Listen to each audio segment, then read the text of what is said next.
Hey guys, this is the Anime Fiend bringing to you today One Piece greatness. At this point, saying, oh, this chapter was awesome this week is just redundant because right now every freaking chapter is banger after banger after banger after banger after banger. So, yeah, it is what it is. But, you know, of course, finally we got to see the names of the Gorosei and yeah, as we expected, everyone is a planet, right? But instead of them being the representative of those Roman gods that the planets are named after, like war being Ares, Oda had a different plan, right? So apparently, Jay Garcia Saturn is his defense science warrior god. Yeah, apparently all of these guys are warrior gods. So again, as I said, they're not gods warriors, they're warrior gods themselves. So again, they are warriors, man. They're fighters. So of course we don't know how strong they are individually, but they are definitely strong enough to call them warrior gods, right? So it is what it is. But of course, so Saturn is defense science god, and I'm pretty sure all the crazy shit with all this like weaponry, all these like crazy wars happening in the world and everything being destroyed because of this. I'm pretty sure this guy is responsible for it, and of course he is definitely now it's definitely understandable that he's the one going to Egghead to deal with all that situation, right? Because he's responsible for it. And just like that, of course, Jupiter, yeah, Sanji's uncle, right? So he's Jupiter, and he's apparently agriculture god, right? So I think everybody going hungry in the world, dying of famine, hunger, and all of this crazy shit. Yeah, I'm pretty sure this guy is responsible for it, right? And just like that, Marcus Mars, he's the environmental god. So remember what Kaido did to Wano, bringing up all those industries and polluting the land, destroying the environment. Yeah, Kaido just did that to Wano. This guy, I'm pretty sure the whole world, all of these crazy things happening, pollution, environment, the environment being destroyed and all that shit. I'm pretty sure this guy is responsible for it, right? And again, Ethan, yeah, Ethan Baron, Samurai Gandhi, right?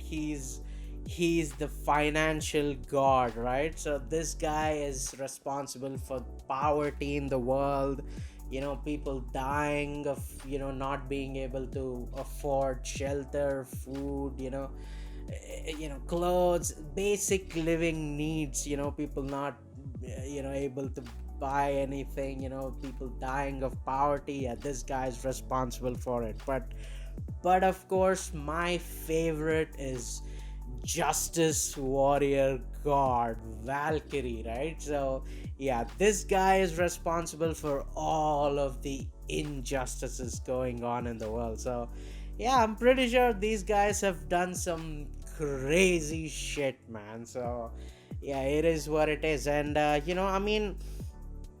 least they have some agency to themselves, right? They're not like bots. Yes, they are, they have blind faith in Emu, but they're not like just blind bots, right? Because they did, they were like kind of, dude, you sure about Lulus? Yeah, because there's a lot of people there. So it is what it is, right? At least they, they are themselves. They're not like some, yes, whatever you say, just bots like running like mindlessly. They're not that. So that's good, right? That's definitely good. But on the other hand, so Emu, right? Of course, people were like, oh, he's probably gonna be some master manipulator. Like Dofi is gonna look like some kid in front of him, right? Some master manipulator manipulating time, in history, in all these 800 years, some great schemer. Like, but some people were like disappointed because he chose Lucia just because of close proximity, right? So I mean, even Joy Boy theories was like, him saying that just reduces him to this mindless big evil, right? And not like thoughtful and stuff. But in my opinion, I think it's still there, but something has to happen to kickstart that evil mastermind mind into the forefront, right? Like, let me give you an example, right? I think what happened is like 800 years ago, maybe all of these kingdoms, they had good intentions and they fought against this whatever they thought was the great evil, right? The ancient kingdom or whatever, right? They fought against them, and maybe, in my opinion, right, this is my little theory, right? In my opinion, I think even Joy Boy himself was on their side. Maybe, right? I mean, maybe he could have been a citizen of ancient kingdom, but maybe he also realized that ancient kingdom are going too far, and maybe even he was on their side, right? The 20 kingdom side. And eventually, of course, they defeated the ancient kingdom, but then these 20 kings, they decide, or I guess 19 decided that we have to erase history, we have to like act like nothing happened, like we just formed the world government, and now we're living happily ever after, right? Maintaining everything so that nothing will happen like what happened back then, right? So setting things right in what they think is good, right? And maybe Joy Boy at the end, he realized like, no, erasing history, that's not a good thing, because erasing history is yeah, it'll lead you eventually to repeat the same thing, right? Because people need to learn. I mean, I know people don't want to hear this but it's the same thing happening in our world, right? I mean, current timeline. And I'm not gonna mention who, but who's trying to erase history, trying to change history, make it look like we always were good, everything was good, rainbows and sunshine. No, it's not that, right? I mean, you have good intentions, of course, helping people in need, giving people equal rights and all that stuff. That's good, but you can't change history. You have to build upon it, right? You have to build upon it and make things better. You can't be like, oh, history, even back then everything was good. That's not the case. You can't erase history. That's yeah. So I think because of that, maybe Joy Boy turned, and maybe with help of Queen Lily, right? Queen Nefertari D Lily. Maybe with her help, he finally spread out the poneglyphs and the word of ancient kingdom in that, right? So maybe that's the case, right? Maybe that's the case why Emu erases influential crazy people like rocks as well, right? So maybe that's the thing, right? He maybe initially they were all good, and they all actually had a plan. Slowly, of course, his companions, the 19 kings, the 19 rulers eventually died, and he kept on living and living. And he maybe had his thing like, yes, I'm gonna keep living and keep giving good advice to whoever's ruling then, right? And maybe eventually he's like, people eventually, of course, this guy is not dying. He's like this elder of ours. He keeps on living, he keeps on giving us advice and stuff.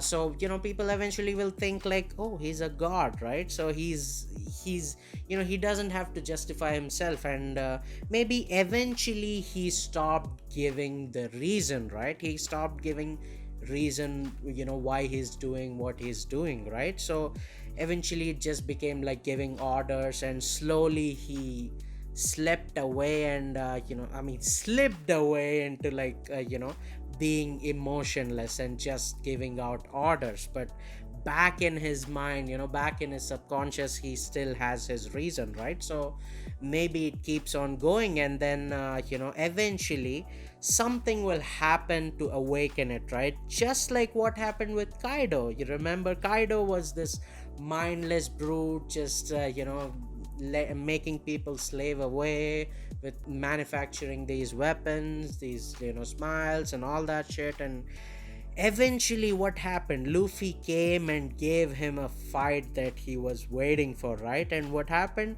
he freaking forgot everything, and he was like, he was like a kid again, right? He was enjoying himself for the first time in who knows years, right? He was enjoying himself.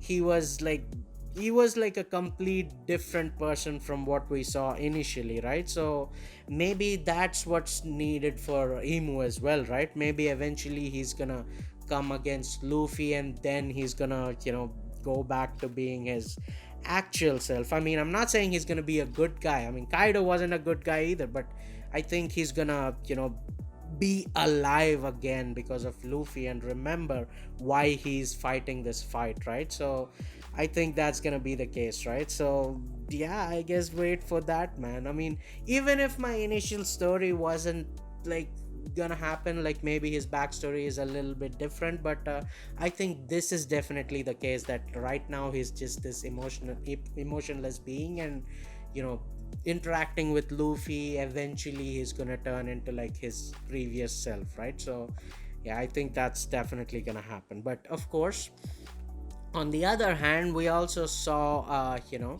uh Figarland Garling, so the supreme commander of